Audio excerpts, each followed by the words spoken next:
중세 스콜라 철학을 집대성한 신학자인 토마스 아퀴나스는 미를 무언가를 바라볼 때 즐거움을 주는 어떤 것이라고 보았다. 그에 따르면 예술작품이 아름다운 것은 그것을 만든 인간 자신이 아름답기 때문으로 예술작품의 미와 인간의 미는 위계가 다르다. 즉, 예술작품의 미는 인간의 미가 반영된 것에 불과하다. 하지만 그는 예술작품의 미가 인간으로부터 비롯되었지만 인간 본성은 본래 신으로부터 유래한 것이기 때문에 예술작품의 미를 인간이 만든 것은 아니라고 보았다. 신학자인 토마스 아퀴나스에게 있어 자연과 인간을 포함하여 존재하는 모든 것을 아름답게 하는 궁극적 원인, 즉 미 자체는 세계를 창조한 신이기 때문이다.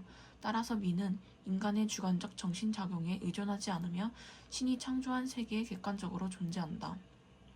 어떤 사물이 아름답다면 주관에 의해 미가 인식되기 이전에 미가 이미 그 자체로 실제한다는 것이다. 미의 실질성에 대한 토마스 아퀴네스의 입장은 아리스토텔레스의 진료 형상론에 기반한다.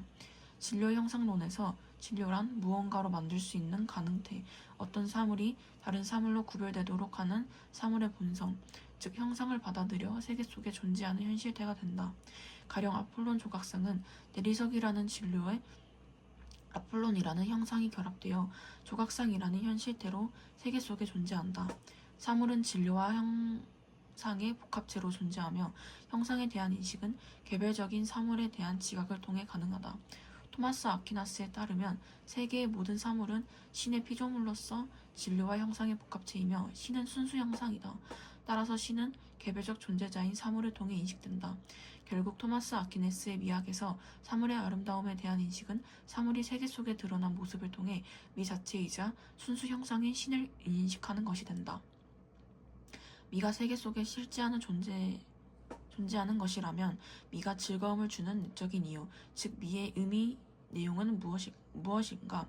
토마스 아퀴나스는 미의 의미 내용을 완전성, 비례성, 명록성으로 제시하였다. 어떤 사물이 아름답다면 그 사물이 완전하고 비례에 맞으며 명료하다는 것이다.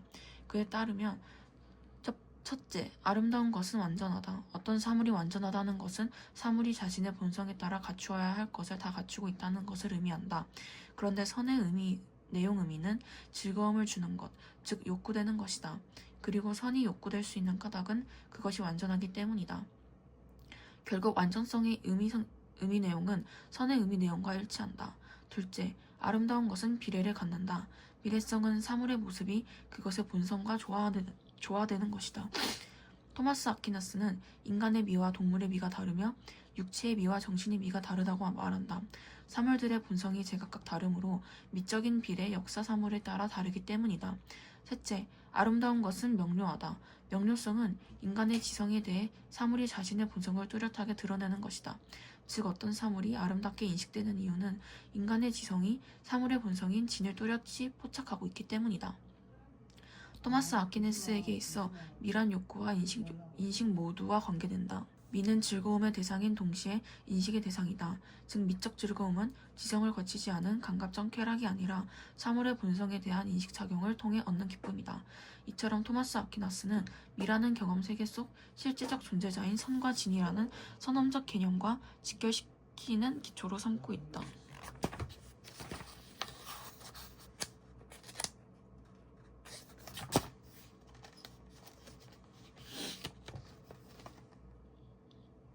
고대 서구 사회에서는 신화에 기반하여 공간을 이해하였다. 공간은 신의 창조 행위를 위한 배경이자 결과물로서 존재하는 현실과는 떨어져 있는 것이다. 아리스토텔레스는 이러한 신화적 관점에서 벗어나 처음으로 공간의 현실적 관점에서 설명하였다. 그는 모든 물체가 항상 고유의 공간을 점유하고 있다고 지적하며 공간은 현실의 물체와 구분되어 존재하는 것이 아니라고 설명하였다.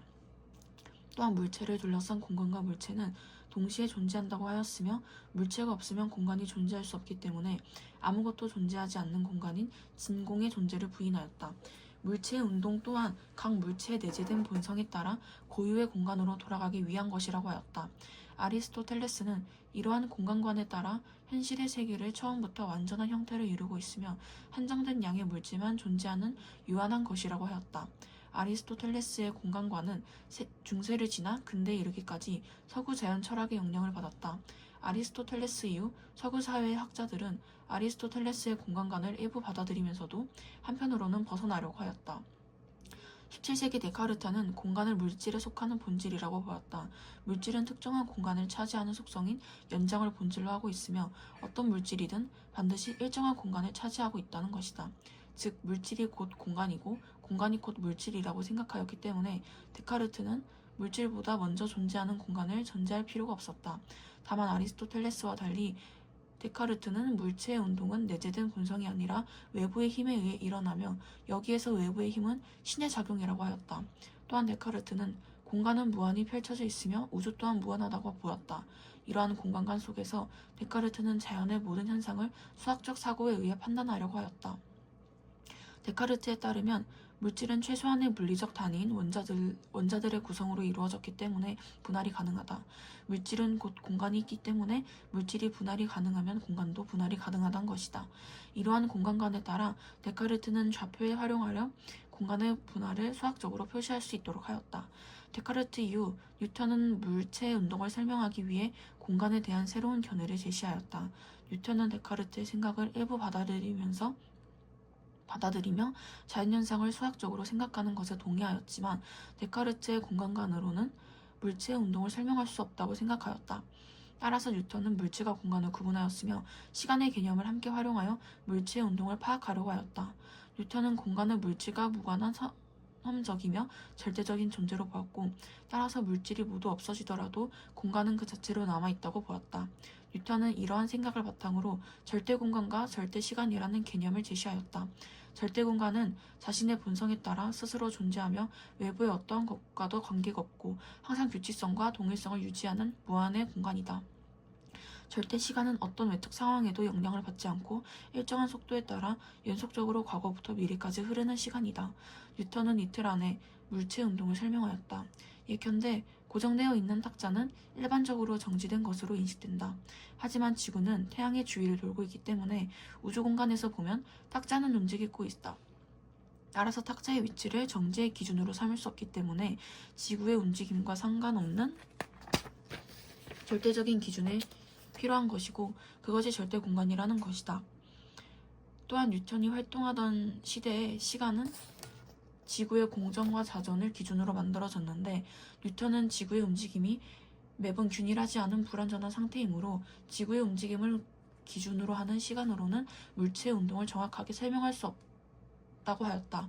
외부의 영향을 받지 않는 절대적이면서 수학적인 시간이 기준이 되어야 물체의 운동을 정확하게 파악할 수 있다는 것이다. 뉴턴은 절대 공간과 절대 시간이 존재하기 때문에 규칙적이면서 정형화된 시공간을 측정하는 것이 가능하고 이를 바탕으로 세상에 존재하는 현상을 수학적으로 기술하는 것이 가능하다고 보았다. 뉴턴의 공간관은 아리스토텔레스의 자연 철학에서 완전히 벗어나 고전역학의 체계를 세우고 과학 및 철학의 발전에 많은 영향을 미쳤다는 점에서 의의를 가진다고 볼 수 있다.